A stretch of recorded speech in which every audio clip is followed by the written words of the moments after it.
Gavin Newsom now represents the absolute worst of politics. It's really been interesting, the reaction to the podcast. I mean, we had some controversial figures on, I'll acknowledge that, and Steve Bannon, Charlie Kirk, and some others. But you're right. I mean, this idea that we can't even have a conversation with the other side. You have to. They won. Thank you. That's it, the bottom line. And by the way, or the notion we just have to continue to talk to ourselves or we're in the same damn echo chamber. These guys are crushing us.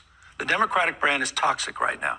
We had a high water mark 2 weeks ago, and that was a CNN poll at 29% favorability. It's dropped in the NBC poll down to 27%.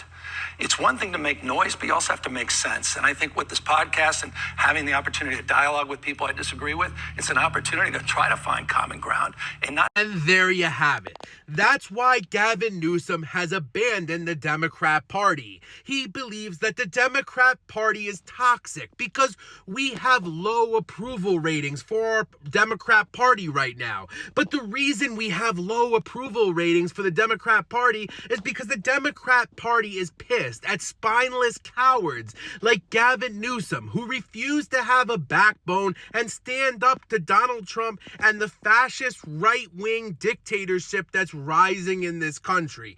That is why the approval is so low.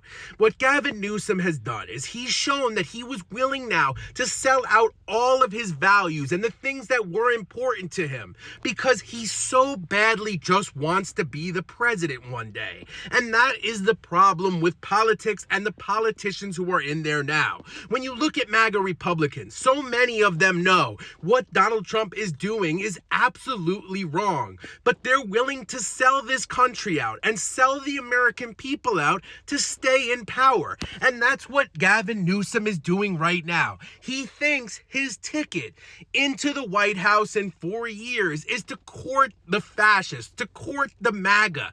But in doing so, he's abandoning his core values, abandoning the Democrat Party, and attacking the people who made him who he is. This is not going to be the path to save the Democrat Party, and I can guarantee you, he is not going to get the love and the approval in the primaries when he tries to run for these people after he's gone down and he's kissed the ass of Charlie Kirk's and Steve Bannon's and Donald Trump. At this point, Gavin Newsom really is no different than MAGA. In fact, he is embracing MAGA. It is more important for Gavin Newsom to have the political future he imagined and wants than it is to stick up for the values of American people. And that is the exact problem with the Democrat Party. We lack the spine and the fortitude to fight strongly and firmly against Donald Trump and the rise of fascism in America. Fascism won't be beaten off in this country by people like Gavin Newsom bending and taking a knee to it. And that's what it is. Throw me a follow. Very disappointed in you, Gavin.